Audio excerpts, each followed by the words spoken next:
You all right? You need me to do anything? Even cover any of the tech? Or you all right? Everything's on auto. Yeah.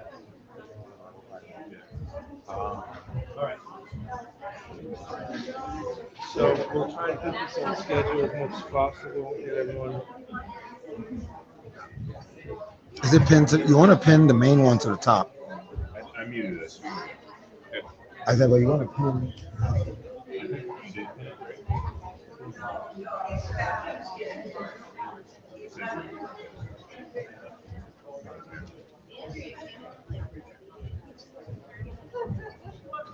Somebody else is Lakita, Lakita just welcome folks on here. I'm gonna unmute on here again.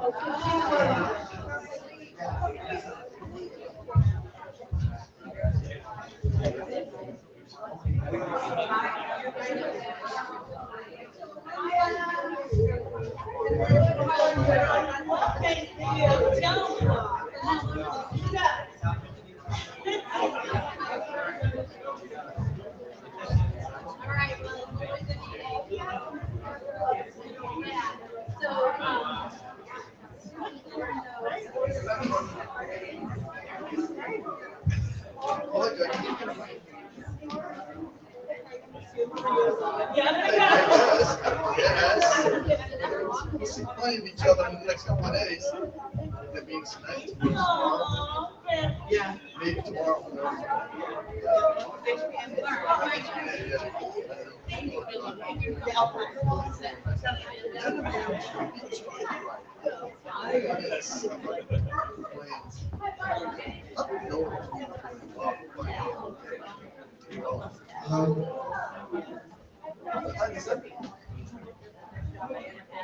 Hello, everyone. Greetings, Jamal.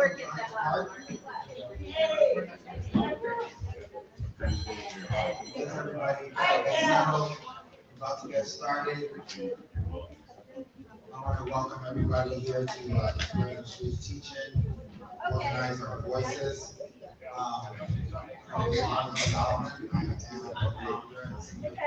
Hello. Okay, this is a little bit longer. You know what it is? We don't meet each other except like this. So everybody wants to act out. This is good. I sent out so many texts with the flyer. Considering the last event, how it ended up, Oh, I'm sure he loves it. Oh, you do the tech. please be careful around the tech and the wires. Also, whatever you say around that mic, family secrets. You can't hear me? Check. Well, I'm trying to not make it so that I move this up to my height. And everybody else will now be struggling for the rest of the night. So, welcome everybody to the Squares and Streets Teaching, Organize Our Voices. I want to thank everybody for coming here.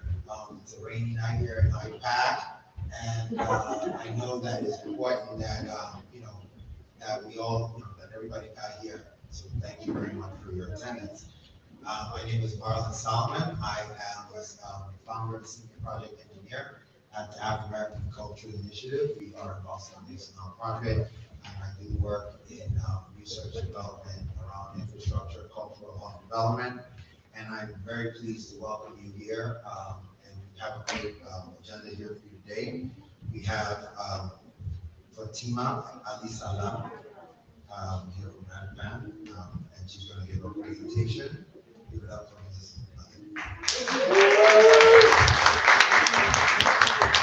We also have Lori Radwin from Rosendale. We're going to have other comments by Jay. Yeah, there's Jay. And I'd like to thank Jay for all his equipment. Last time we had a bit of technical difficulty with the mic, so we won't be having that this time. This time we have basketball. We're gonna, our goal today is to learn from one another, right? last time we were here, we had a lot of public forum, we had the mayor here, we had EPA Chief Jensen here. And that experience, I think, opened the door to a lot of the issues with the way PPDA rolled out the squares and streets initiative to the community.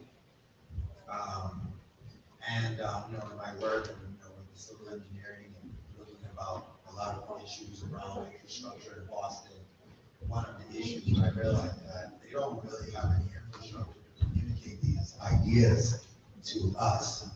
They don't have, they didn't have any visuals. In fact, we have 2 more visuals than they did last time. They didn't have any models. They didn't really explain these engineering concepts in a way. I think they should do a whole lot more, but I think it says a lot when they don't have a budget too much to expand on this kind of communication. So it's up to us, and me, like, and Salam, and the rest of the groups to be your, friendly neighborhood engineers and try to educate people, because there's a little bit of a circular reasoning going on here.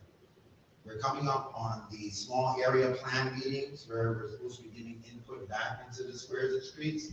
But if we don't know what's going on, then how much input can we actually give, right?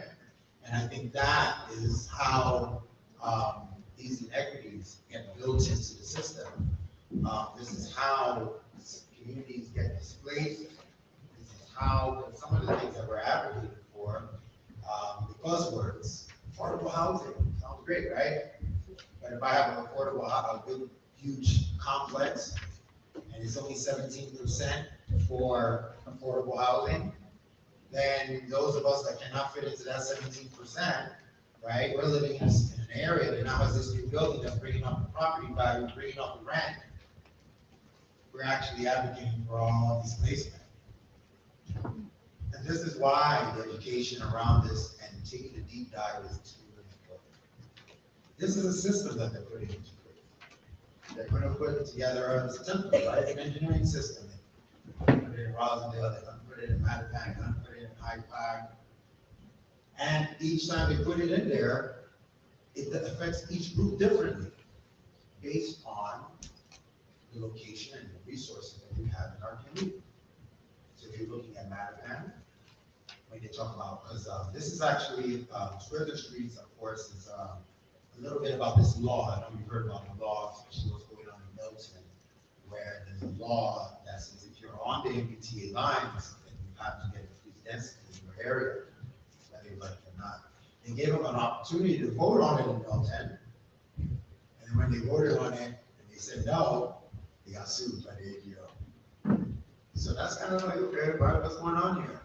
Because I don't think people would have taken the time to vote if they knew that if they voted or not, they was going to get sued. They opposed that. And that means that we all need to be talking to each other, not just in Boston, everybody along these lines, because Milton and Mattapan are intricately linked to London and Ponce. So I really doubt that what's affecting us on one side of the water just automatically does not affect the other side. So we need to talk to each other, we need to communicate and brotherly love and sisterly love.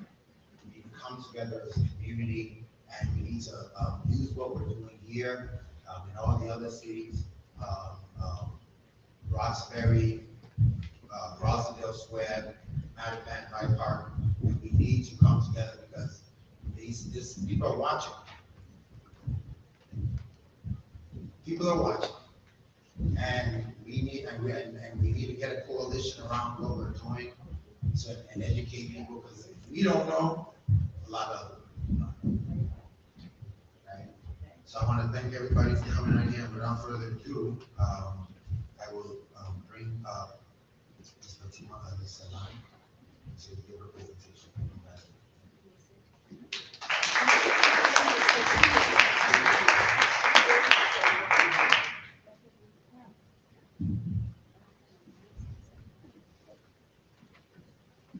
Evening, everyone. Can you hear me? Yes.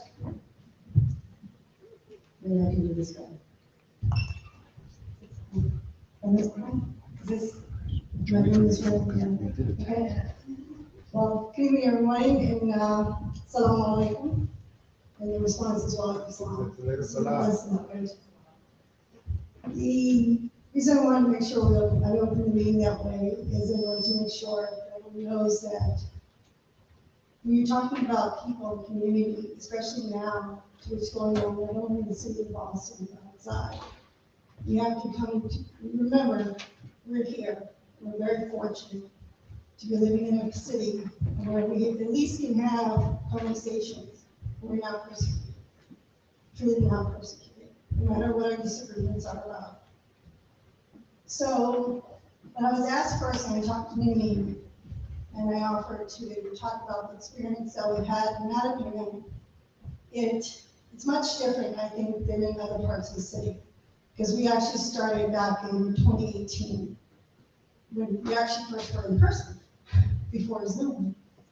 So, that was a far-off concept. I don't think anybody thought we were even little rooms besides the 2 inches, 5 inch video. The course of that, after what was then Plan Mattapan, it translated into what became known as Spurs and Streets. The part of it had to be that Mattapan, so much of it, we are one of the neighborhoods that has 8 of the main corridors that connect the 4 different neighborhoods surrounding us. So we have Blue Hill Avenue, American Legion Highway, Cummins Highway, Morton Street, Burger Street, Harvard Street, Talbot Ave, and Norfolk Street. So that's a lot to take in. But one thing I want to ask everybody in the room, who here actually lives in Hyde Park? Most people. Who here lives in some sort of family structure, which you would consider to be a family, 1 or more people, including your cats or dogs? Right? Okay. What's that family, right? Definition of what family is. Who here has children who attend Boston Public Schools or charter schools? Attended, okay. Who has children who still reside within Hyde Park, who grew up here? Few and fewer, right? Because the weather's more expensive, more dramatic. My own children, my older daughter and son-in-law, they ended up actually moving out of Boston to Florida. No comments. Mainly because of the price of housing. It's less expensive significantly to move there. So, but I want to talk mainly about the journey. The reason I asked that question is to get a sense of who's actually in the room when we're talking about the places which we're living in business. So when we met again, most of the people who are who live within Mattapan, almost 70% own their own homes. We have the highest percentage of Black home ownership in the city of Boston. And I fortunately am one of those homeowners. My father just recently passed in January, but my mother still owns her own home in Mattapan. And my siblings, some of them own their own homes who still remain in Boston. So one of the things that Plan Mattapan came about and told us is that we wanted to bring back a sense that many of us had growing up, places that we could go and visit locally, that everyone missed. We missed the ice cream shops, the burgers that were in Mattapan Square. Some people remember the theaters that they had, the cultural places that you could go to up and down Blue Hill Avenue, which is the main corridor. It's the jugular of not only Mattapan, but of parts of Dorchester and Roxbury, the Black community in Boston. So one of the things that when you look at squares and streets is that for us at least in Mattapan, it's going to be different for each neighborhood. We're really, I know in some of the writings I've seen, Hyde Park would be the first, but respectfully, Mattapan actually. The squares and streets is being applied in the way in which the Plan Mattapan was developed. For right now, it is a plan. You should look at it as a living process. It is not a hammer to a gamble. It is not something that's supposed to smash something. It is a push and pull, and it is a natural process, or should be, and that it allows for change because we're people. Nothing is stagnant. Even I do want people to remember that even no matter what process, no matter what room you are in, even if you do not understand the concepts that someone is giving you, ask them to break it down for you. Ask them to put it into pieces and repeat back to them, repeat back to you what it is that you need to understand. And say the words that you need them to understand, because there's a disconnect somewhere, I think, for many of our conversations. And that's what we found also in Mattapan, that there are conversations that I think people with all good intentions may think that they understand something, but there's a small gap. It's not unreachable because we're people. And I do believe that the problems that we do have in the city, many of them are self-made. They were not ordained by God. Poverty is not a natural place. It is a man-made thing. Right. Okay? So with that, I wanted to start first with, I brought the visuals. So these, Thank you. you're welcome. These were actually done for me by the, I asked the BPDA staff if they would make specific boards for me, and they did. So for this meeting, that's probably the wrong place to stand. Let's see. Let me move this. And you did tell me how to make this bigger. Can I make this bigger on the screen? Mom, can you make this? Oh, to the next one? Okay. So this one is the entire Article 69 map with the dark red line. If you can see it. So over here it's this. What's Article 69? What is Article 69? Really? Some people don't know. Oh, okay. People have no idea what that means. So I'm very sorry, excuse me. In the city of Boston, there are zoning codes. And every community has its own zoning code. For Greater Mattapan, we have Article 60. For Hyde Park, it is Article 69. I'm sorry to say I don't know the one for Boston. 67. Play those bingo numbers for us. Okay? Or what is it? Mass slaughter? Play those numbers. Play those numbers. So the reason I wanted the first map is that the circle, where you see the dotted line, that is the zoning, that is the proposed squares and streets area that they're talking about for within Article 69. So on this map, it's this way, this card. You can pass this around if you wanted to, if someone wants to do it for people. So the part in which you see the slightly orange area, that is what's currently the mixed use. So there's commercial on the bottom, and there's probably residential somewhere up above. Oh, thank you. Sure, absolutely, thank you. On the map, you also see placed there the neighborhood subdistrict 2, neighborhood subdistrict 1. Those have to do with small convenience stores. You also see on there's 1S. Those are the types of housing. So single family, 2 houses, 2 families, 3 families. And that's what that looks like. The reason I wanted both of the maps is that people have a perspective of what squares and streets looks like within the whole boundary. So you're not talking about squares and streets all over Hyde Park. You're talking about a specific area. The second map, excuse me, is Victoria Square existing zoning. So you have the local convenience right there in S1 and S2. You have the 1, 2, 3 family and some apartment buildings around. You have the community space, and you have the mixed use and commercial parcels, which are the pinky orange colors. And that's what it is right now. And if your streets are within those areas, the importance of this map is really because the streets are actually labeled, which I think is different than some of the other maps that I've seen. So, like I said, you guys need to keep those maps. They're for Hyde Park. So, are there any questions before I go on?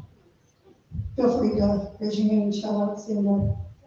Yes. People who haven't seen this map, could you just clarify a little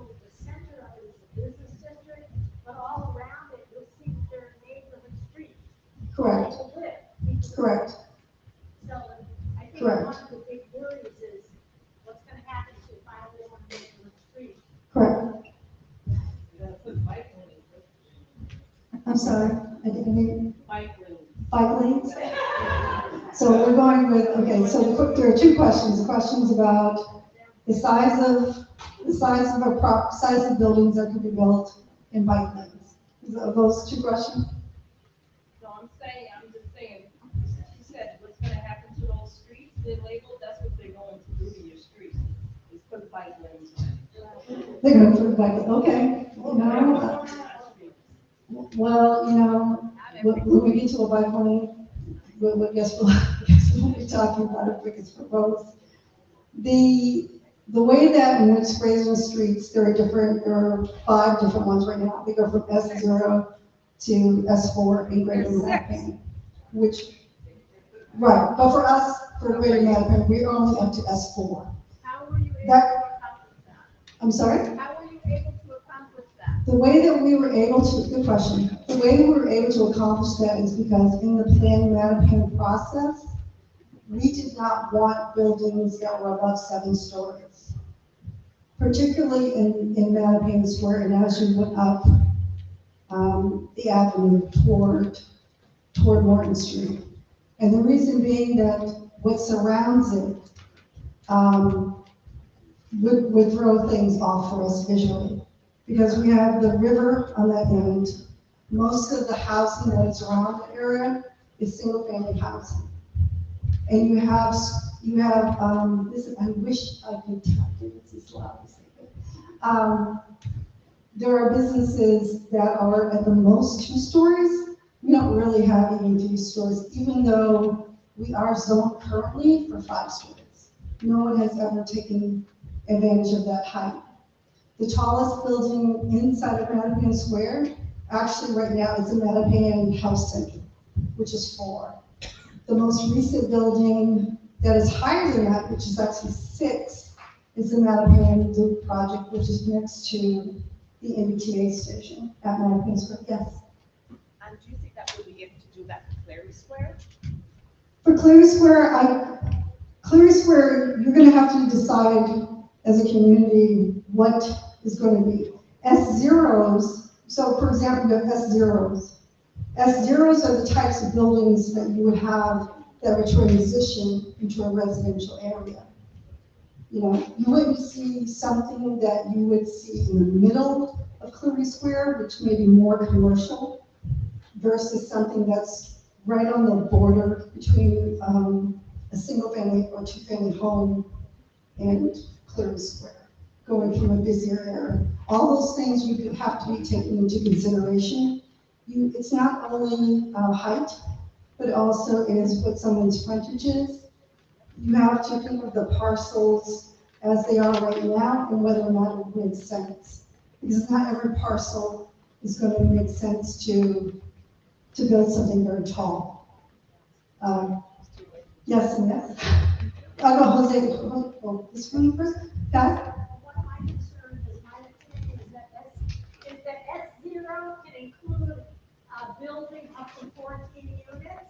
And if you could put a 14-unit building on a little side street with tiny little tents, they're gonna have their sun blocked out. They have solar panels.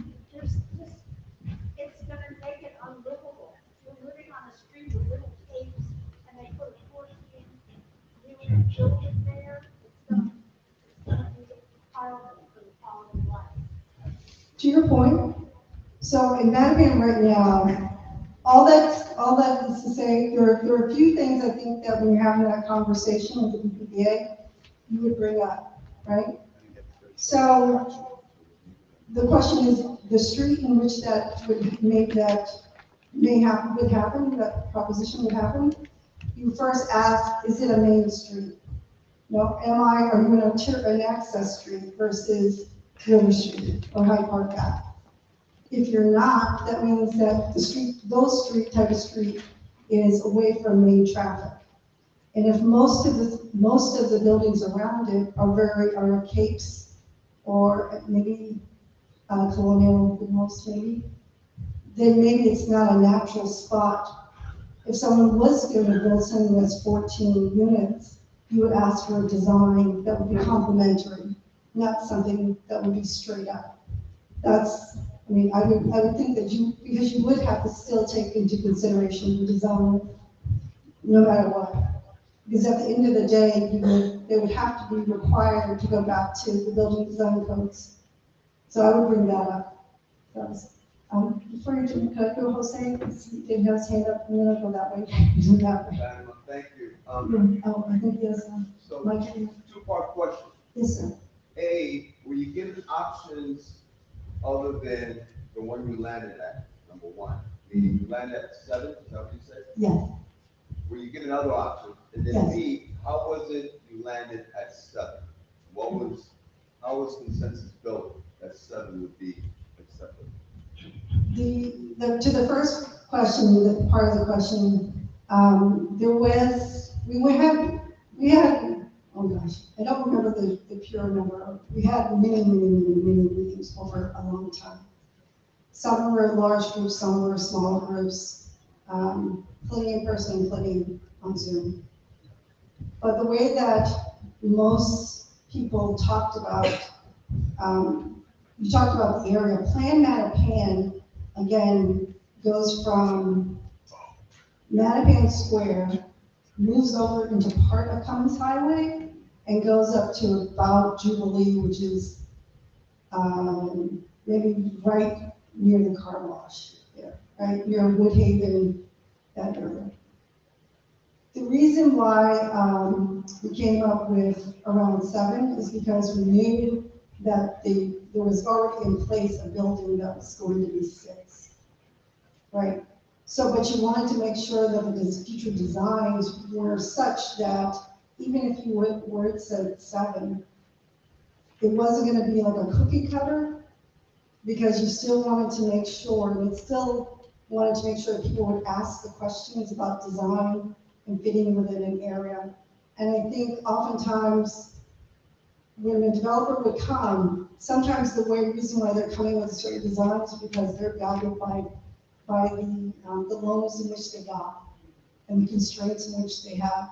But if they are supported, maybe in a way and say, hey, would you be amenable to changing certain things about this design so that it's complementary to an area, to work with them? Because you do want more housing availability for people, but at the same time, you're not trying to make it look like something it shouldn't, I would think. Yes. If you have accomplished in that band, accomplished in 6 to 9 months. Can you please repeat your question? So people, sorry to interrupt the show, but we have people on Zoom and they can't hear your questions, so so please raise your hand, we'll bring a mic to you. Thank you. Yes, my question was whether what you accomplished in Mattapan could be accomplished within the 6 to 9 month period that people are being told that it will be a design period for squares and streets. Good question. So I think there's one thing that's very different about our area than others. We have the Plan Mattapan, but we also had Article 60 rewritten, and we also had I don't know that it would have made it within. All of Plan Mattapan is not the same as talking only about squares and streets. They're 2 separate things. Squares and streets came out of Plan Mattapan, but they are not the same thing at all.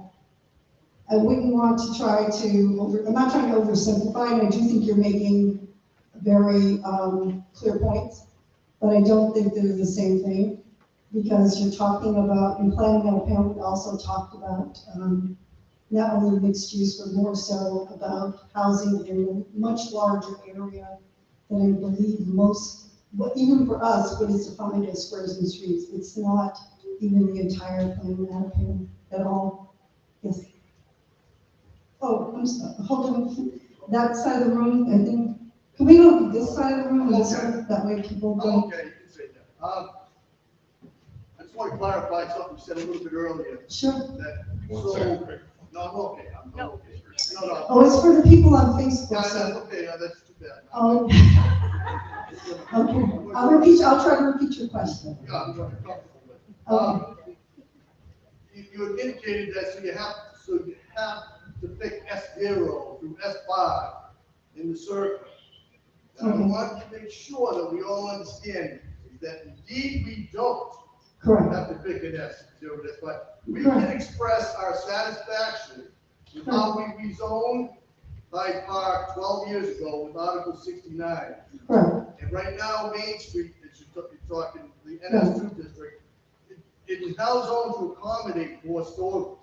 That's Okay. because we like that Mhm. as a whole community.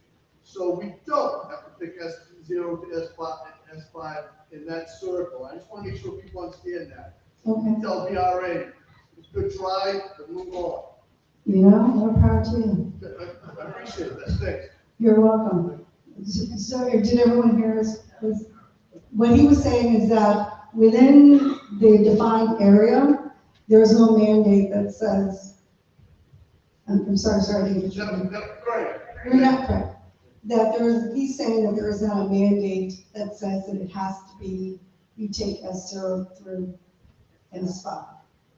What the mandate is that as a community, as far as my understanding is, and I do not represent the PDA, I represent Greater Mattapan, is that you have to come together as a community and figure out what it is that actually fits and works. You're not trying to create something that is contradictory to a geography, but at the same time, make sure that whatever you're deciding now is actually going to be complementary for your future.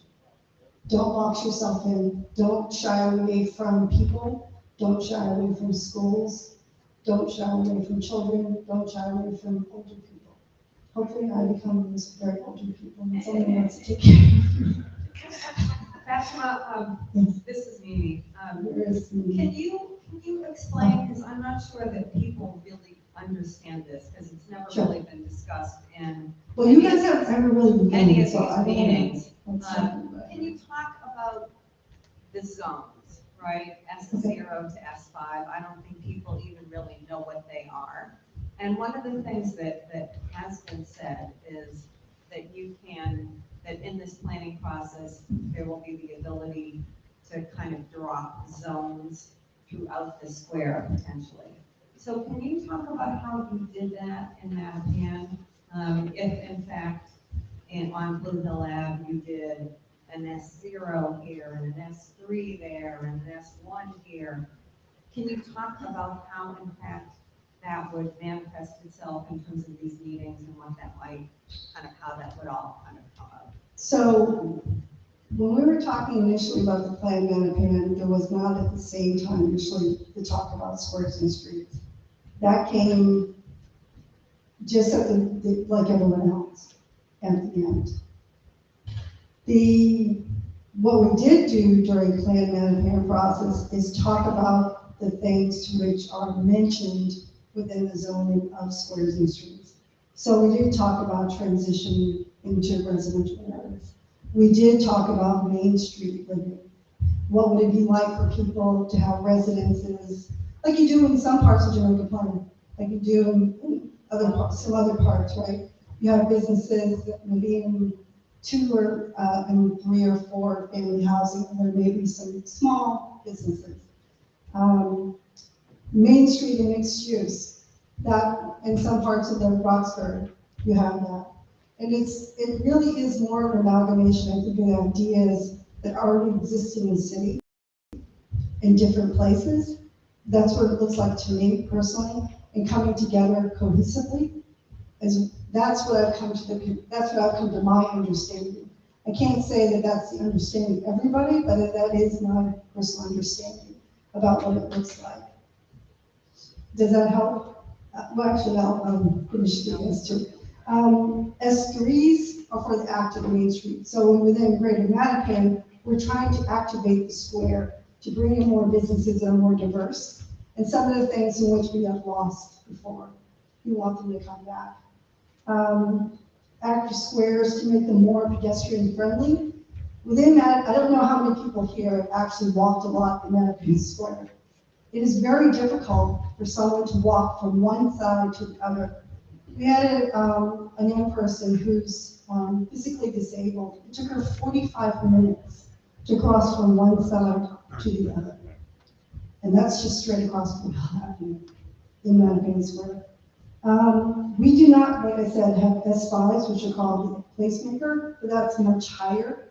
The kinds of things what we talk about mixed use, if you can imagine, we were even thinking of mixed use of commercial businesses within one building, mixed use of different price points for people in order to meet the different economic needs. So that it wouldn't be too highly concentrated in any one area. And maybe with the support of each other, we would be able to help the economy move up and down the Hill Avenue, and not to be so pigeonholed. I think there was a hand raised. Yes, sir. You already have one. So I wanted to follow up a bit on what Craig said and touch on the second story zoning. When we did a vision and rezoning in Hyde Park back some 10 plus years ago, the battle was between building heights between 3 stories, 5 stories. As Craig said, we settled on 4 stories. That process was informed during the community outreach, community meeting process by a real estate finance expert provided by the ZPDA to help us understand how that actually works. And what that informed us was, you're not going to get a ton of 5-story buildings because it doesn't fit the financial model. And that's one thing that we should all bring back to the BPDA. They're not giving us that information this time around. So it's something to ask for, and it's a way to not worry so much about it. You know, I think you partially answered your own question. But those are good points. I do think you should ask for whatever resources are available. And if it does help to have someone help them. I think for economic development in particular, I would ask for that. Absolutely. Yes, I'm not sure who had their hands on. I'm sorry. On this side of the room, is someone watching? Marla? Marla? Who one is it? Yes, I am. Thank you. Hi. Hi, my name is Tracy. I live in Rosendale. Hi, Tracy. And I'm just trying to understand what the square issue Yes. actually is. Is it just proposals for this building? It is a proposal, I believe, for, in order, formally it says here, squares and street districts will be categorized by how building types, land uses, parcel size, and building scales function across a variety of Boston's main streets and neighborhood centers. So in Greater Mattapan, the reason why it gets back to the way that we're set, our topography is. Because we have so many main corridors, it lends itself easily to the idea of moving business up in Avenue. So you have to remember, Blue Hill Avenue is a juggler that actually, we have more cars that originate outside of the city of Boston that come up through Blue Hill Avenue into the city. Like almost 40,000. Okay, so that was one thing I was Sure. talking about. But so I'm thinking about the planning of this and the businesses and what they're trying to do. Sure. But also today, I went through Mattapan and I noticed about 20 people with yellow coats with police officers. Okay. Walking with them. And I asked them, I don't know if a lot of people know, but they're about to change Blue Hill Ave, right? Yes. Right, Yeah. one lane street. Yes, they're planning, Down yes, we do all the know. way to the station. Correct. So I'm trying to figure out how all There are that's people in going Zoom to with work. their hands up. And they need, and our representative, Dr. said, doesn't matter, basically, it doesn't matter about the community I'm sorry, I'm sorry, I didn't get the first word. I'm sorry, who said what? Some of our representatives, well, of course, I'm not gonna name any names, but have told us that this is going to happen with or without the community input. It's happening. So I'm trying to figure out how all this building is gonna happen. And then you're talking about the cars, you have a lot of cars in that thing square as it is. Sure, And we can see what happened to Center Street on West Roxbury. I don't even go that way. They changed it to one. So I can only imagine a bus lane all the way to Evanston Station with one lane you could drive. I can't even imagine what that's gonna look like when you're trying to put more buildings and build. I just Well, I can't think, imagine that. right. So I have been involved, fair question. So as chair for the Greater Mattapan Neighborhood Council, part of my responsibility over the last couple of years has been to attend weekly meetings about the process of Blue Hill Avenue, the development of what's called the Blue Hill Avenue Transportation Action Plan. The Transportation Action Plan, between the Transportation Action Plan, the Plan Mattapan, Franklin Park Master Plan, American Legion Highway Plan, Cummings Highway Plan, all of these different plans are all related to each other. It's a lot to take in, along with, of course, losing streets. Now, all of this, for our residents, it was a lot to process. But I can tell you that when they asked for comments for squares and streets, the first thing that we did was, in the first monthly meeting that we had this past January, we asked for comments live from residents, and we took them in about squares and streets. Beginning on that day until January 28th, I asked the residents, and they took me up on it, to send me every single comment that they had, via email, text, phone call. I'm walking on the street. I walk Blue Hill Avenue every week. It's 4.5 miles one way, but they catch me. They stop me, write it down. We got a total probably of 153 comments. That's the highest we've ever had comments on any proposal put forward. But one of the things, and people were very thoughtful about their comments, some that I never even thought about. Some came from people who actually have the experience of living in the first floor of the building. What does it mean facing Blue Hill Avenue? The traffic noise, how design has affected them. And they wanted all that to be taken into consideration. And we include those comments. And we hope that it will be reflected somehow within it. But it also, what I've also found is that it's not only through the zoning codes or the design bills, but it does mean that we have to force the conversation over and over again, ask for text amendments to be placed on whatever is written, whatever is approved through the zoning commission or anything else. And when you come to Blue Hill Avenue, the Blue Hill Avenue process, now it's starting over again. We're back to square one. And they are forced now to have to take it, as they say, block by block, right? Because Blue Hill Avenue is not a straight street. Blue Hill Avenue is a series of hills. And actually, you cannot see the Blue Hills from one part of Blue Hill Avenue to another, depending upon where you stand. You actually lose sight of them completely. So if you are too low down on the hill, you won't see them, versus if you are higher up. And that's mathematics. Yes. Hi, can you hear me? Sorry, and thank you for your question. Thanks for being here. I'm from Rosendale. Everything's going really fast. Yes. The code isn't even codified. They're voting starting next week. And we're being asked to engage with the BPDA in a community process to determine what we're doing when no one even is reading the code, right? So I'm curious as to how you and Mattapan came together as a community to engage in a structured, organized, professional way. Instead of we're going to pop-ups and we're drawing pictures of what we think on an imaginary street, what Rosendale should look like, and it looks like it's a street from Kansas. So we're all doing this in these little siloed things. So At what point did the community recognize you, the group? I think your council was established before the Squares and Streets conversation Correct, happened. correct. We don't have that necessarily, so I'm interested in what that journey was for you and the community and how your voice got heard as a group. Thank you. Oh, you're welcome, thank you.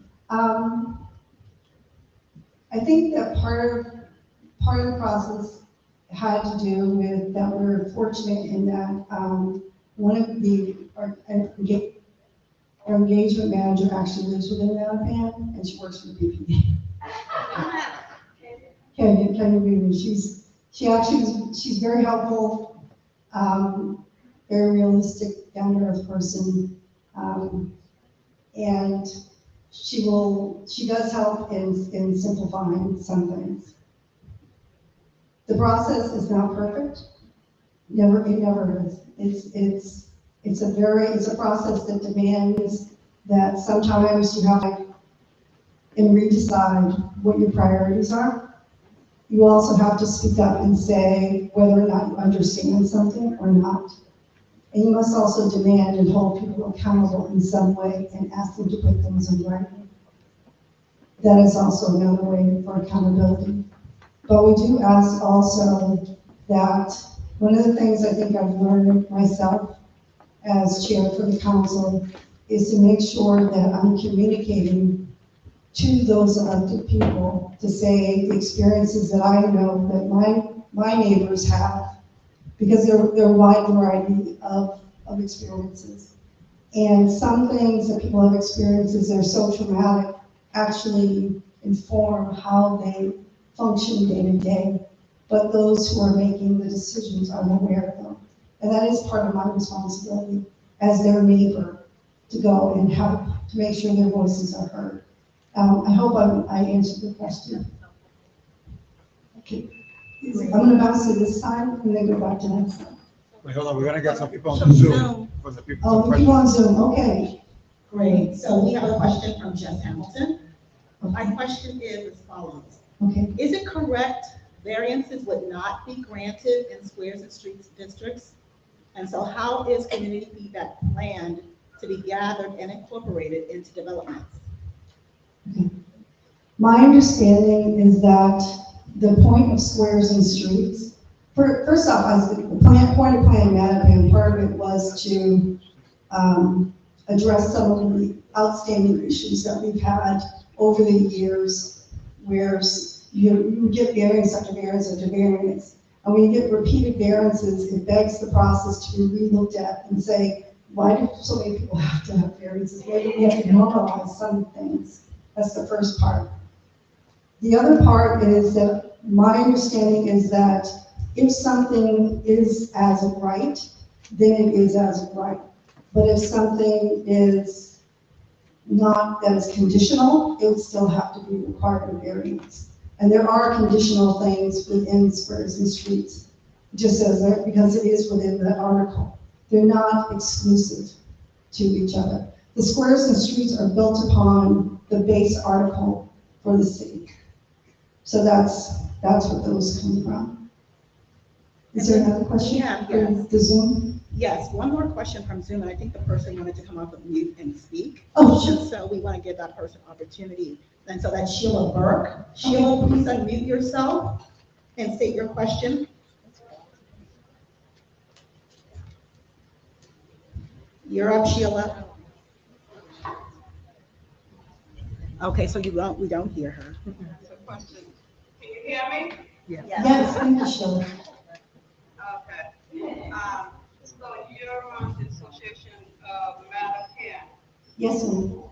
So this Streets and Squares sounds like something like Candyland. If it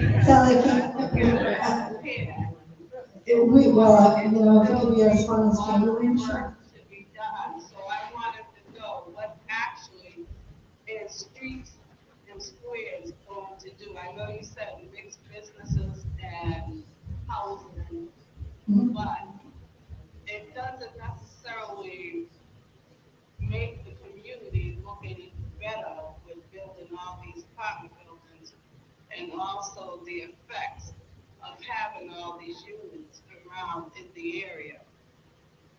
The storefronts, they need to be updated, they need to be more cleaner up in the area. So I'm just really puzzled as to what streets and squares really will do. Okay, sure. Because you can't house everyone. You can build buildings after building, but it's not going to work. So I'm just really puzzled by hearing this all the time. Sure, sure. Okay, sure, I'll address that. Her question, if I'm correct, is how will squares and streets actually address the questions of providing more opportunities for both residents and businesses? Is that correct? Did I hear that properly? Okay.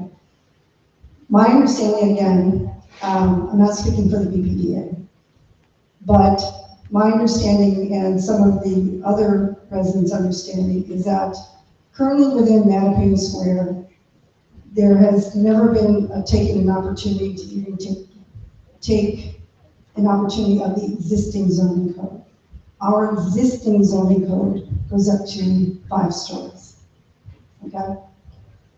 Squares and streets, if someone decided, if you're a private owner, you're not going to be forced to build something that you don't want to build in the first place. But if you did want to build an opportunity to build something new in a different way, regardless of whether, if you go up to 5 stories or 7 stories, what is inside is up to you. It doesn't mean that you can't have a mixed-use building. It does mean that you cannot have certain things in the first floor in this, that you may otherwise think you could. It does mean that you do have to address frontage and what that would look like. It does mean that you have to think about the amenities. It does mean that you have to think about who's to your left and to your right and what's being provided there. That is just as you do currently right now as a business owner. You do have to be concerned about all that. That part does not change. Okay, so I myself have a question. Yes, I'm just curious, understanding that you have Plan Mattapan and then you have squares and streets conversation, 2 separate. As far as your squares and streets, what's the length of time that has taken you to go through that process in a meaningful, thoughtful way? And what have you learned that you can pass on to us? So I'm curious of 6 to 9 months. Actually, I can tell you this in all honesty. You've had 6 to 9 months for squares and streets is longer than we have for squares and streets. Okay?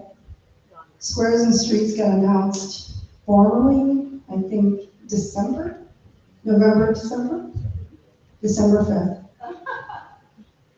We finished comments by January 28th. So we didn't have 6 to 9 months.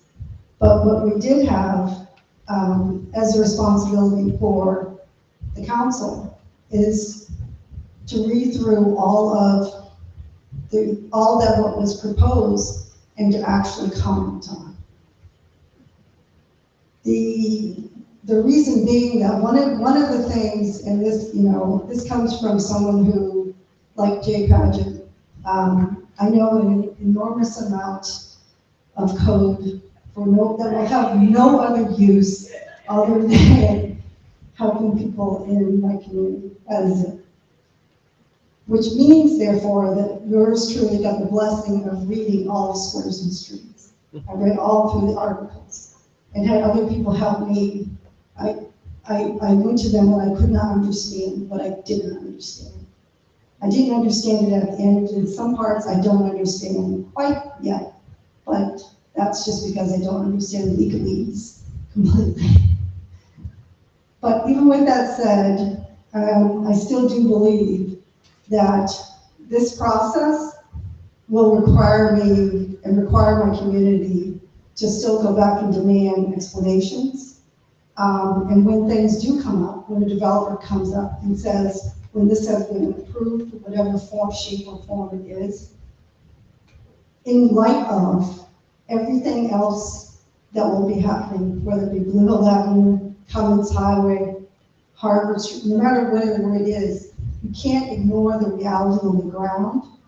That will still dictate what's there. If somebody wants to go and build and says, oh, but we think that this is going to be the best and brightest and fantastic thing, reality always has a way of determining what's going to be there, no matter what our heart's desires are. That's just what happens. And sometimes the bank is the reality. So most developers find that out. Oh, I'm sorry, yes, sir. I don't know if I can, is this working? I think it's Yes. working. Okay, cool. Yes. So, I was a person about a month ago that got elected for at least, community input board to ask the mayor and Chief Johnson a question. Sorry. So, in any event, one of the statements was we want to move at the speed of trust. And one of the statements that I made was, we're not sure what we're ceding as rights, and we're not sure we'll get them back after we cede them. So the specific question that I've asked multiple times, Yes. I've heard a good question many times, Right. is we've got 4 developments coming out of the ground in Cleary Square at the moment. Mhm. Either up already or coming Okay. right now. Mhm. And over the course of, I'll say roughly a year and a half, Yep. those projects were all proposed as one thing, got approved as something else. And the delta in between had to do with the input in this community. So I think that they need to get really tactical and explain, in terms of we understand, is squares and streets were superimposed on this square right now. And I know they're gonna have to make some assumptions about what zone it falls in. What would the outcomes have been for those 4 developments? That is the Pride, that is the neighborhood that you see being, the building was torn down here recently. That's the old funeral home at the top of Maple Street. And then that's whatever they're calling their Junior's Auto, that development across Bruce Street. All 4 developments. What would that look like if this was in place? And what voices would we have, if any? And then define what as of right means. If this now becomes as of right, does that mean we have no voice in any of those 4 developments? Absolutely. And we haven't gotten an answer to that question. But this is tactical, it's measurable, and it's quantifiable. They should be able to tell the people type talk what the answer is to that question. Okay, absolutely. Well, one, again, not speaking for BPDA because I don't have the ability to, but speaking for Greater Mattapan, one of the things that we also don't have, you can't forget within this process is Article 80. Article 80 still stands for any project that is 20,000 square feet or greater, okay? So those rules are set. Within Article 80, for projects that are 20,000 square feet or 15 units and greater, and some spaces will demand 15 units as opposed to, someone may try to say, oh, well, we would just do 14. Well, the BPDA may come back and say, no, we are requiring you to do 15 and more and requiring you to go through an Article 80 process. The Article 80 process, as it's right now, is being modernized, in their words. In order to do that process right now, there's a part of that process that the community participation process and engagement is being looked at again. Because what's happened across the city is that how the community has been engaged, depending upon how we have been in the city, has actually dictated how much participation people have had and what the outcomes have been. Some communities have gotten incredible, modifications in grants, in money, and in some other way, some sort of graft, for lack of a better word, from developers.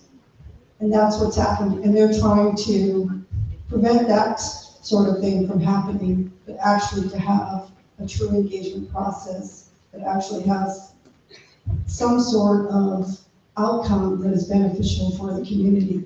But that, again, to your point, can only happen if the residents of the community repeatedly have to come back to the, I think that is, I can't Whether or not, I don't think that, at least as far as I can tell, I'll give you a perfect example.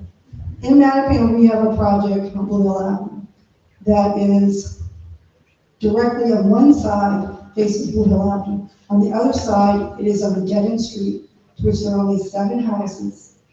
And most of the people who live in those houses are related to each other. Okay? So they're different family members, they're related. The project to which got approved is a 44-unit building on a triangle. Okay? There was a lot of heated pushback from residents. There are still residents, there are only 7 homes on that street who are very upset. Part of it has to do, of course, with the way that people park. Because right now they have problems because they are near the commuter rail, and also because most of the cars that are left parked in the street are not even theirs, those people who live there. But it does prevent everyday emergency vehicles from being able to go in, no matter what they are. But that development still got approved, but I, more than likely, in this process, will not end up looking exactly the way that it is right now. I will be concessions. Sure. The only thing, I just would follow up and say, Sure. when you're listening to that, Mhm. it's like the question about this process of community engagement being modernized, being looked at. Sure. It's like also at the same time you ask the chief, is there going to be an advisory board? Well, the answer I got back was, well, not really. And two people said, usually there's an advisory board, the people that are attracted to that are the people that want to say no in the community. And that's like, wow, that's not the spirit of cooperation. And in 2009, 13 people in this community spent the better part of 2 years to figure out this and get to a point where there was community collaboration and some semblance of approval. Mhm. This just seems like we've got a couple of variables too many to solve the simultaneous equation. I don't, and to your point, even though when 6 to 9 months passes, I don't think that is going to, my experience with zoning is that it never stops being amended. It does not stop changing. And I think the reason it doesn't stop changing is because of people. That's just that's at least what I see. That has occurred over the last 30 years. I hope I made. Yes. Hi, I'm sorry. Okay. Hi, Lisa. Hi. Hi, everyone. Lisa Beekman, Mr. Roosevelt, on the Mattapan High Park border. So getting back to Squares and Streets specifically, and the community engagement. So I think a really key piece is very up in the air right now and needs to not be. So I'm sure that when Mattapan, when you brought everyone together, when everyone came together, right? So there's a continuum of opinion, right? Yes. About building, about density, things like that. So, we're finding that in our neighborhood, right? So how do you deal with the differences? How did you deal with the differences? Were there people that was everyone listening to each other? Sometimes. If they weren't, what could you do or couldn't you do to get beyond that? Because it anybody here who's following this stuff, particularly on social media, knows what I'm talking about. And I'm very concerned and committed to there being, like in Rosendale, for example, people coming together. What you said at the very beginning, there's going to be a natural push and pull. There ought to be, and that's how things get worked out. There seem to be people that are not approaching it that way. And so how do we get together? How do we get the folks at the extremes to come together? And how do we get the people in the middle voices to be louder? Sometimes I can tell you, some processes you'll be able to move people. It depends sometimes on what it is. So say, I'll take the Blue Hill Avenue Action Plan as an example. The plan overall itself, there were thousands of people who commented on the plan. There are people who, their reaction, sometimes they've been categorized as those who mainly drive cars. Okay, there are those of people who mainly walk, some bike, some all three. When you're designing something for your community, you're not only taking into consideration each one of those individually, but you do also have to take into consideration those who are actually want to be part of those three. You have to take into consideration who are those members of the community who actually may not be able to walk, drive, or bike. When I was first asked to look at the process, I went with one of the BTD people, and she came with me on a walk during the day that I do on Blue Hill Avenue partially. And I told her the reason why I asked her to do that was that you see things differently when you're walking than you do if you're doing anything else. And you see things even more differently if you're in a wheelchair. You see things even more differently if you can't look up and you always have to look down and see where you're walking so you don't trip. Right? But in the process, I'm saying this only because what happens is that oftentimes, as someone who is required to bring together different community voices, what I have seen is to make sure that I'm listening and that I'm collecting all of those different voices. But it is the responsibility of the city or the state or the federal government to actually take all of those into consideration, and for me to make sure to keep pushing back and forth continuously. That is what I was elected to do, and that is my responsibility, and I take that to heart.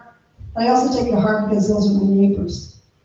And even if I don't agree on both sides, I still listen, and I still respect whatever they say. And I do, at the end of the day, make sure that they're okay, no matter what happens at the end of the day. And I'll leave with this one thing, I think I've said it to some people. Do not let these processes take over you. Do not. Just remember one thing, we're all blessed to live where we live. We don't live in Gaza. Okay? Do not. No matter whoever you're speaking to at the BPDA or anyone in the cities, anyone in the city. My dad was over 30 years a city service person. Was one of the kindest people. And I can't imagine anybody speaking to him in fury. Actually, I've told some people a funny story. There were some people who were going to the BRA then, to the 9th floor, and they were furious about a development or something was going to happen. And everybody around him, my father was all worried and was screaming about. My father calmly was going around. He went out, got sugar cookies, was making pots of tea, and he put them in the boardroom. And he came to the front of the building, the front of the doorway, and they came in, and he greeted them all warmly. They were like, what? He offered them sugar cookies, he offered them tea. They didn't know what to make of this man at all, because he was polite, and he listened. And by the end of it, all of their anger just melted away. So what I'm telling you this is, do not let your anger drive you. This is not the end. Okay?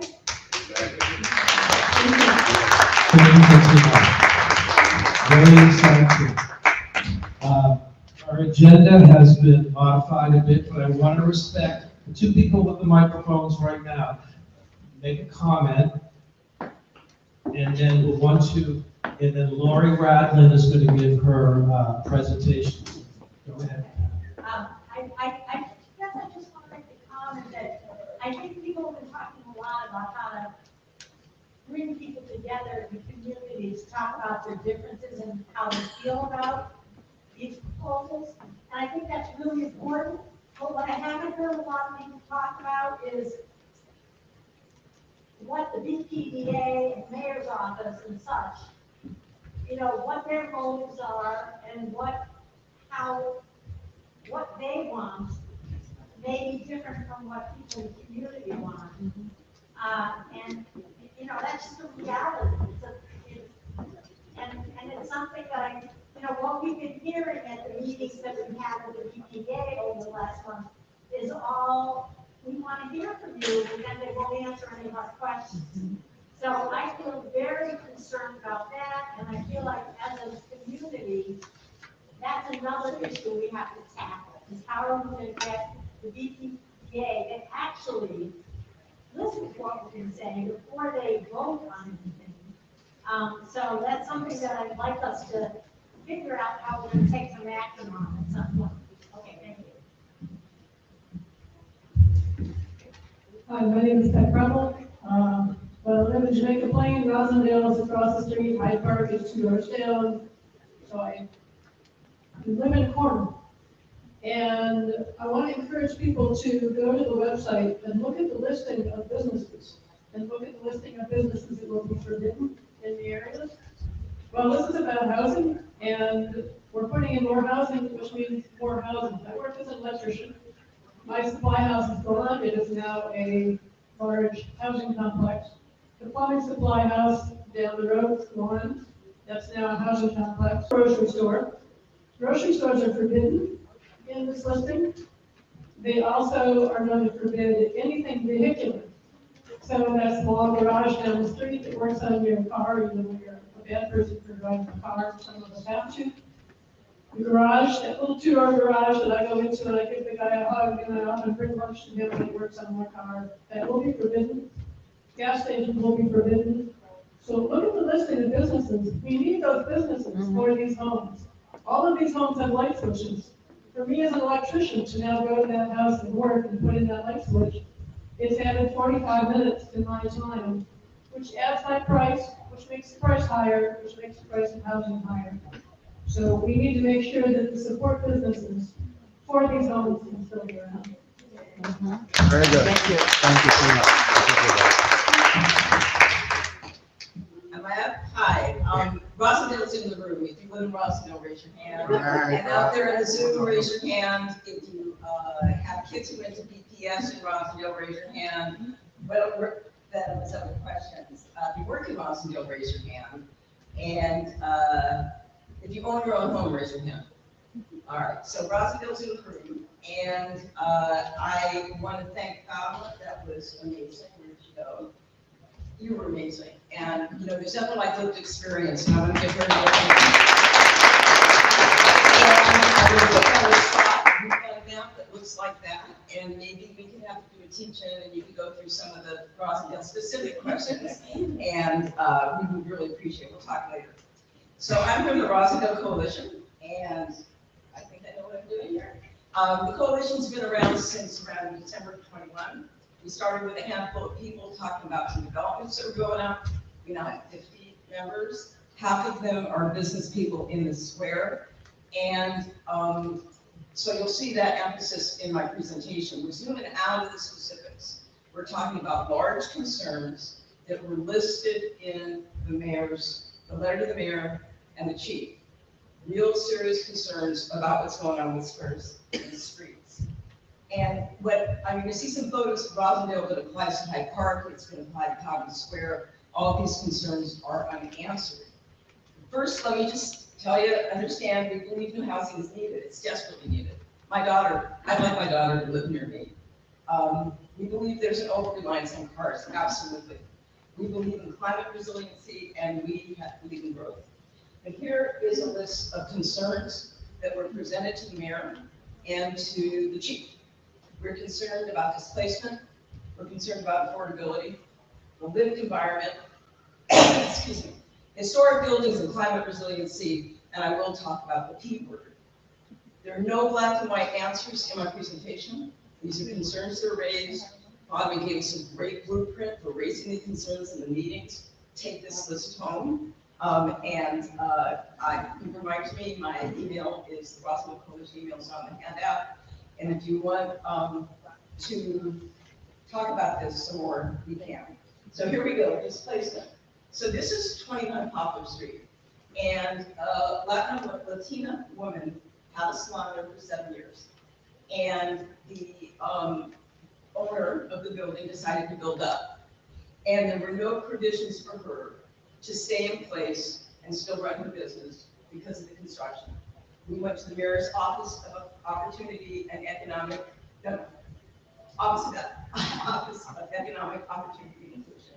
We went to RBMS, we went to 3 CDCs, and she could get help nowhere. And right now, she's got her shop in West Roxford. We have very serious concerns about displacement of our small business owners who rent their buildings. And nearly all of the owners rent their buildings. There are very few people who own their buildings where their businesses are. Now, you can't write displacement into zoning code. And leases are supposed to protect renters, except when they don't. And leases run out, and then you have the situation that our friend Astora had, where building up made it impossible for her to do her work and stay in place. There's an outreach by the BPDA. One of our members gave me this quote. My customer base is mainly 60 to 70% Latinos. Almost all come from Boston proper. I help my customers apply for housing and benefits and immigration matters. They're not able to be comfortable with the changes that are going on in the square and request my services to help them. I do not feel as if our concerns that we voice as business owners are being considered by the BPDA to make any policy changes that would benefit us and the clientele that I see. We feel like we're swimming against the current. Anything we request does not get done. It's frustrating. The energy we are spending sometimes feels in vain. And I want to speak specifically to a prevalent business in Rosendale Square, which is personal services, barbers, stylists, graders, manicures, right? Personal services. Rosendale Primer, put out by the BPDA, did not even list these kinds of businesses as drivers of the economic well-being of the square. And so when you talk about barbershops, it's not just a barbershop, right? Sue Prager pointed this out to me, and I have to thank Ken, and I forgot to thank Marlon for the great photos. Barbershops are not just barbershops. They're social centers for a lot of people. And when I walk down Washington Street and look at my friend Gene Castro cutting hair, and look at my friend Anderson cutting hair at Rosendale Barbershop, I look at Dave LaChapelle at his barbershop on Poplar, I look at my friend Vicky at Rialto. These are thriving businesses. People are talking, they're visiting, haven't seen each other in a while. That's what you eliminate when you eliminate personal services. It's the heart of many communities. They stand as more than just places to get a haircut. They're social havens, they're buzzing with conversations, bringing with stories. Walk down Washington Street sometime on a Saturday morning, you'll see what I mean. So we're going to ask the Mayor's Office of Economic Opportunity and Inclusion to identify specific programs for personal services to keep their businesses thriving in Rosendale Square. There's no program, there's not a space grant, there's not any kind of program to help them with money to stay in the square. And we're going to ask that these programs be finalized before we rezone on squares and streets. The next topic is affordability. This is a relatively new condo building on Belgrade. It's one of our newest condo developments. Marie, I know you know this building. People in the room know this building. The condos are 2-bedroom, ranging about 1,200 to 1,350 square feet. Does anybody know what they ran for when they sold? $800,000 to $1 million. 800,000. Now remember, that's 1,200 to 1,350 square feet. And that was at the end of 2022, and the beginning of 23. Now, you can use these figures from this pricing to consider what market rate will be. Okay, so we know that the affordability metrics, 80% of the building is going to be market rate. That's market rate. That's market rate, and it's market rate for condos, and believe me, it'll be the market will rise for existing rentals because of the rise in costs of condos. And we're very disappointed that the Squares and Streets initiative does not include what the Coalition for Truly Affordable Boston says is obtainable. You don't want me to go into AMI, I don't have any time to go into AMI, but understand that 17 to 20% of most buildings, condo rentals, are nowhere near required to be 40% AMI. And that's what's affordable for Bostonians. And I really urge you to look at the Coalition for Truly Affordable Boston's website. I learned a ton. And next, we have the lived environment. So this is one of my favorite scenes in Mosville Square. Am I walking away from the mic? Sorry. This is one of my favorite scenes. This is our beloved St. Victoria's Church, and I think there's some people on Zoom that can wave their hands who are congregants there. It's a Greek Orthodox church, so if you've ever approached the square from Robert Street or come down Belgrade, you know this building, it's a signature building. I want to show you where it's situated. This is a fabulous photograph from a drone, who the taker shall remain nameless. But if you look, I don't have a pointer, but if you look just behind the church, that's a train track. And the train station's right there. This is transit rich. You cannot be transit richer than being that close to the train station. As a transit rich area, it can be an S3. And as we've learned, S3 can go up 7 stories. So the church is, you can see the same, you see that White House, it's 2-story. That's next to the sanctuary. The sanctuary, the stained glass windows, the worship rooms, the rooms that have these incredible murals, are all on that side of the building. If that house is replaced by 7 stories, the entire church will be bathed in shadows. The light will never come into those worship rooms again. Now, that kind of shadowing can trigger an Article 8 process, as I learned. You want to talk about learning zoning code? We don't know that's going to be triggered in Squares and Streets. It's not in there. There's nothing about that kind of lived environment. Okay, here we go. Climate resiliency. So the president of the Boston Preservation Society wrote to Mayor just last week. And she said, with over 70% of the city constructed before World War II, our existing built environment has to be part of the solution. It can take up to 80 years, 80 years for a new energy efficient building to overcome the negative climate related impacts of demolition and construction. Building reuse is climate action.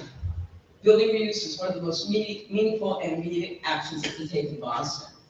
And in fact, our Article 67 in Watsonville anticipated that kind of use when it zoned our more historic district for 2 or 3 stories above existing buildings. So here we go. You may not think this is a historic building because of all the signage and the awnings, but it is a signature building for what commercial buildings look like at the turn of the century. And if you take off the signs, the awnings and all that, you'll see the kind of detailing. Not only does, am I telling you that, but the Historic Boston put in their casebook that this building should be refurbished, 4198 should be refurbished and as a historic building. There are 4 buildings like this within a 2 or 3 block length of Washington Street. If we were to refurbish those buildings, we can build up, we could actually apply for historic status as a city center or something. That's the wrong language, but I'm just saying, the Historical Society recognizes the value of these buildings. This building will be raised, and I think it's the end of the year, and it's going to be raised in a 5-story brand new building. Oh, say it again. Now you've got my email address. Put that over in an email. This is another historic building, and Again, I'm sorry you can't see the detail, but it's a facade that is typical and emblematic of that style of building at the turn of the 19th to 20th century. What I didn't say about the building before is that the other thing that helps you qualify for historical status is what did that building do in your community? And there are people, I'm sure they're on Zoom, who have lived in Roslindale long enough that they remember going to the soda fountain, talking with their friends. This was a social center. It still is occupied by a owner, Bob Cade, who has been in this for 50 years, 50, and in this location for 11 years. And if you've ever been in it, you know that he offers food from homelands in the Middle East and really affordable fresh produce for working families. So let's see where we're going now. Okay, the P word. I'm getting to it. I'm putting at the end some of what's been described in terms of community process. I don't say the P word very often, but I'm attaching it to gentrification. It's about parking, okay? We have 2 Rosendales. I don't know what that is, but it's not me. Okay, we have 2 Rosendales, right? There's a Rosendale Square where you can buy a cup of coffee for $3, and a Rosendale Square where you can buy a cup of coffee for $1, right? If you go to the store, the coffee shop, that sells coffee for $3, you have a parking spot right at curbside designated for pick up and drop off or whatever. You can pull up to that $3 cup of coffee, run in, run out, and you're done. However, if you want to spend $2 less, it used to be you could do the same thing. Let's take a look. It used to be a little hard to see in this slide, but it used to have parking. And then something happened. So part of what happened is you can't see the bus lane and the bus stop along Washington Street to the right of that building in the corner. No parking there. And yeah, luckily, it knows everything in the world about that bike lane. So bike lane was put up, so there's no parking there. So what happened to the $1 cup of coffee is sure you can go there, but the price is getting a ticket. And we actually had our elected reps walk the street of the coalition members who have stores in the square, and they asked them what was the problem, and one said parking. And then they asked, is it costing you, is it affecting your business? Absolutely, and this business has been seriously affected. So that's the P word. I'm not arguing about the logic of bike lanes or the principles of bike lanes or why we need dedicated bus lanes. We're not arguing about this. What I want to say is the city and the BPDA, who's been hook arms with the transportation department, take a look at what they do to individual businesses like this one when they make their planning. So I know that was super fast, and I think we've got no more minutes. So I've been authorized to do the call to action. Who has a cell phone on? Okay, take it out. Take it out. And if you look at your handout, we're going to ask you to write an email. Do you have your handout? Take that phone out. I think that's going to feel like a 60 speed over. We all turn it on.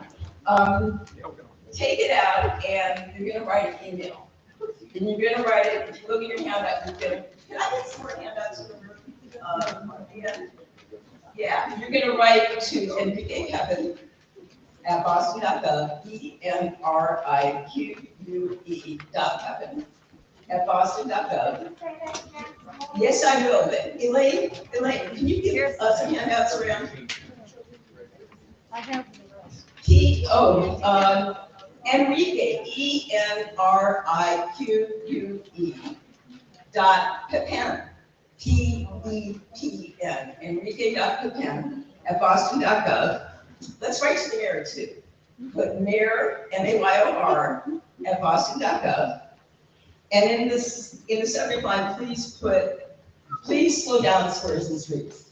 That's your subject line. Please slow down squares and streets. Or make one up that expresses your feeling after listening to this for an hour and a half. And put anything you want in the email. We want you to slow it down. We're concerned about displacement. We're concerned about small business and renters. We're concerned about affordability. Put it in and then send it. Okay, so I'll give you a minute to do that. And I will say while you're doing that, there are two more calls to action. One of them is to make sure you're on the sign-up sheet, include your, how we can get to you, to stay in touch. And then we have listed on the handout two neighborhood groups. We've got Hyde Park Neighborhood Association, we've got their address.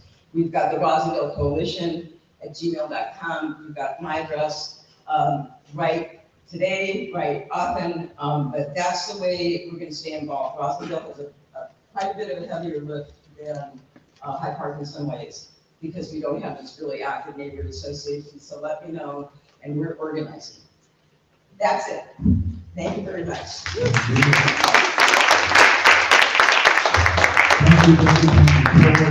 We've gone a little bit over, it's very sarcastic. We've gone a little bit over, but I want to thank everybody for coming out.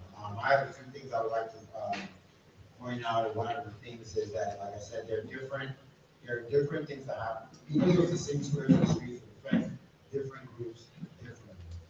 When we talk about transportation bridge, right, commuter rail is not worker transportation, and we're very clear. So that doesn't come very often. So when we compare Mattapan's situation to our situation, they have a commuter and they have the red line. We only have some commuters and they have one commuter. Right. And when they increase this density, what does that mean for getting in and out of these communities with our 1906, 1630 roads? Right? They were designed so long ago, they're not designed for cars. The city is trying to move away from cars. And everybody should know that. So that's another thing. And about this picture, those barricades are the only barricades that protect the bike lane the whole of the square. So you have the bike lanes everywhere, but this location, and while I was there, the people that park now, they still park on the street. Like maybe, I don't know, maybe like Uber Eats or something, they still park on the street and get it. So it's not really helping the situation. It's a really small road. I really don't, I mean, as an engineer, I don't see why the barricades are there. That barricade is a special thing. I'm not saying there's bike lanes all over the place. There's bike lanes that, when you talk about business, we're talking about 5 or 10% that can put you on. People are working, living to pay the bills. So it's very important that we pay attention, talk, communicate as a group. I'm so thankful that we have this great, very well-behaved group. So give a hand for yourself and we'll see that. Thank you so much. We have to get out of here. I know you haven't seen your friend in a long time, but we have to get. Okay, one thing from Lakita.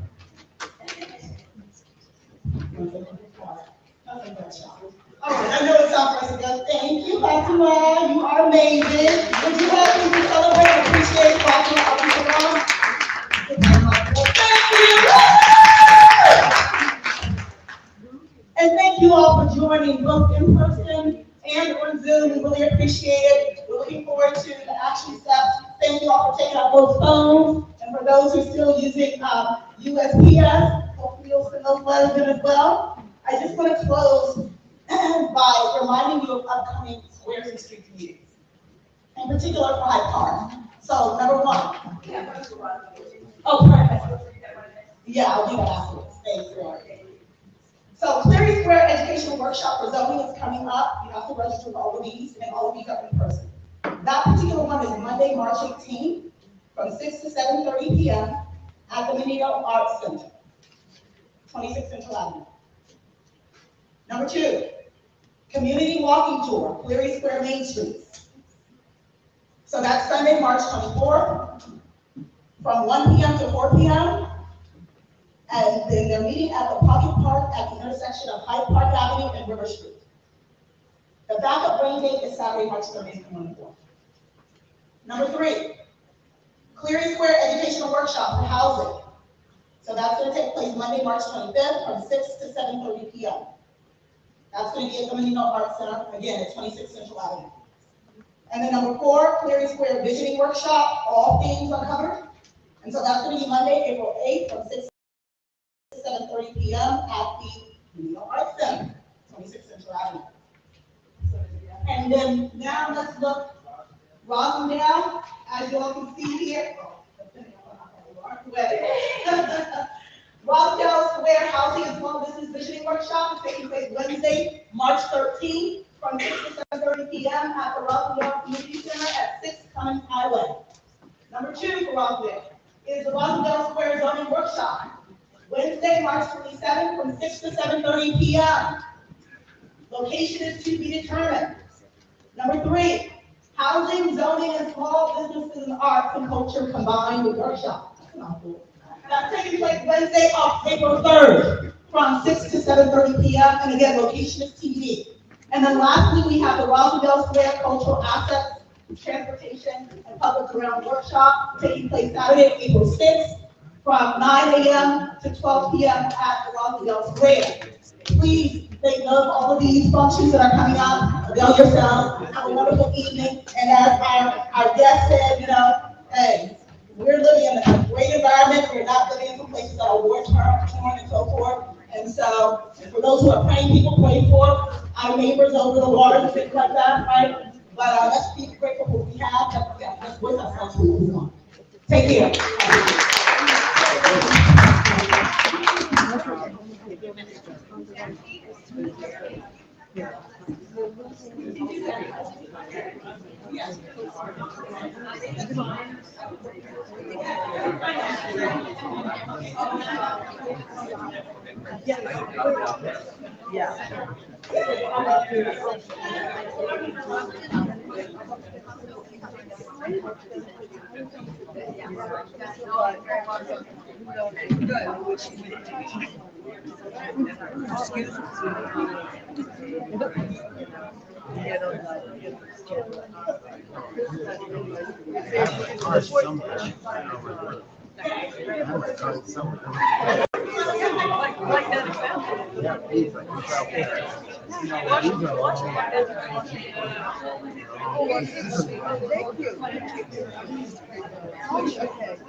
Thank you both so much. Thank you.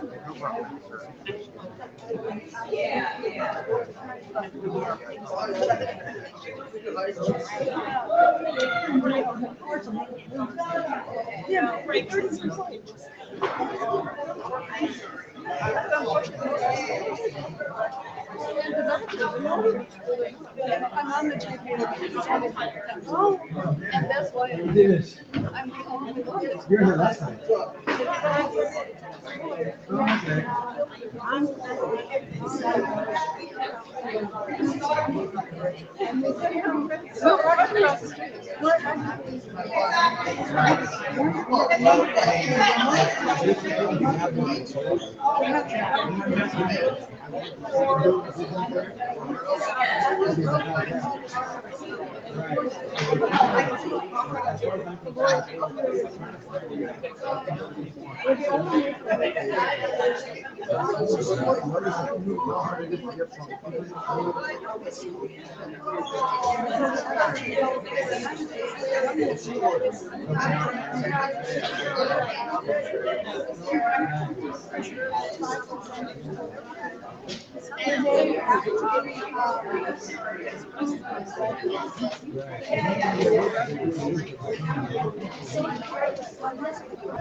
I know you remember.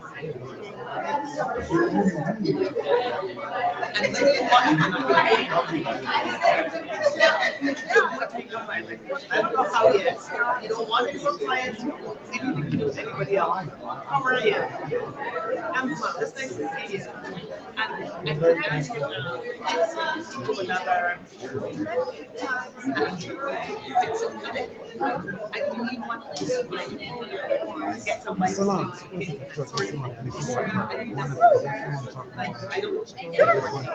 to do this is actually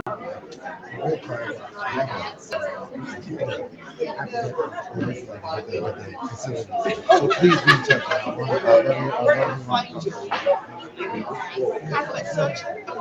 I've heard so much about it. I really, I'm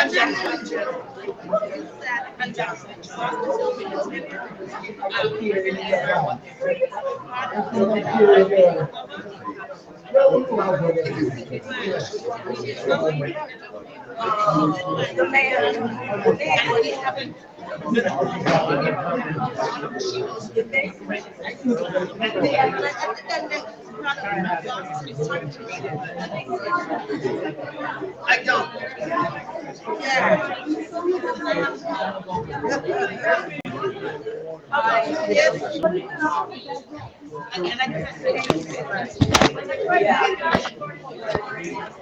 And it's a wrap.